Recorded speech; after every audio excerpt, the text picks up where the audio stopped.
This is National Native News. I'm Antonia Gonzalez. 3 Blackfeet Nation members have filed a civil lawsuit arguing the Indian Health Service violated their treaty rights when it allegedly failed to prevent a former IHS doctor from abusing them. Aaron Bolton reports. The civil lawsuit was filed in federal claims court. All 3 unnamed plaintiffs are Blackfeet Nation members now in their 30s who say Weber abused them as children in the early 1990s. Weber was previously convicted of abusing one of the plaintiffs in 2018. Attorney Peter Jancy says his client's rights under the U.S. government's 1855 treaty with the Blackfeet tribe were violated when IHS allegedly ignored warning signs about Weber's abuse on the reservation. They specifically agreed that they would protect Blackfeet Nation members from depredations and the unlawful acts committed by white men residing in the reservation. That's the language of the treaty. Jancy is asking the court to order the federal government to pay $9 million in compensation to his clients. IHS declined to specifically comment on the litigation, but issued a general statement saying the agency is working to revise its policies and procedures to ensure a safe environment for patients. However, a recent Inspector General report found that the implementation of the agency's new policies on reporting and preventing sexual abuse have fallen short. For National Native News, I'm Aaron Bolton.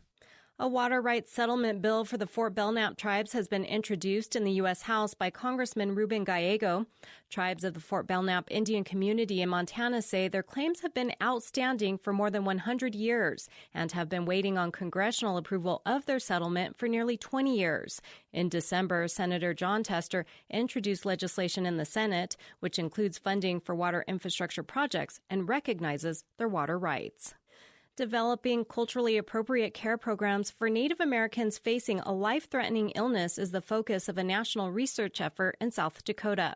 Roz Brown has more. Finding a balance between traditional customs and modern healthcare is the goal of a national research project in South Dakota. Miri Isaacson, who teaches at South Dakota State University College of Nursing in Rapid City, has been doing research on American Indian end-of-life care for more than 10 years. She's part of a team developing culturally appropriate Native American palliative care programs, which is care or treatment for serious life-threatening illnesses. Isaacson says the first question asked as part of the project was whether hospice and palliative care is compatible with Native traditions and culture. And overwhelmingly, yes, especially when you think about that whole person, the physical, the social, the emotional, and the spiritual. That's the premise of the foundation of palliative care. She notes that cancer rates are high on reservations, but palliative care is difficult to access.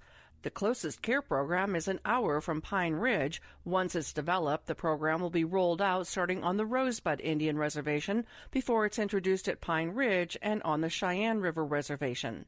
Students tell her they know very little about South Dakota's Native American population. So we have got to do a better job about educating. The project is funded by a 5-year, $3 million grant from the National Cancer Institute through South Dakota's Avera Healthcare and includes a partnership with Massachusetts General Hospital.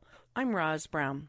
The tribes of Bristol Bay, Alaska recently joined Canadian First Nations and leaders from Native organizations and Pacific Northwest tribes to sign a proclamation to protect Bristol Bay. The proclamation was signed in Seattle and calls on the federal government to protect the lifeways of Bristol Bay tribes. The Alaska tribes have long fought to protect the area from development. I'm Antonia Gonzalez.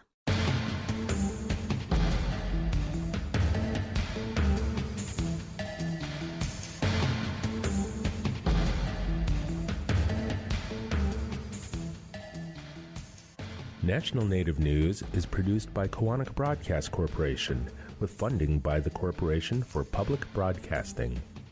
Support by AARP. AARP creates and connects people to unique tools and programs, helps conserve personal resources, and tackles issues that matter most to individuals, families, and communities. More at aarp.org.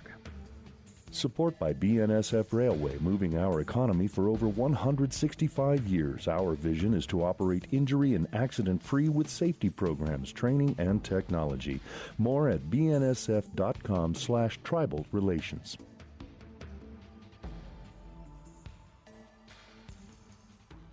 Native Voice One, the Native American Radio Network.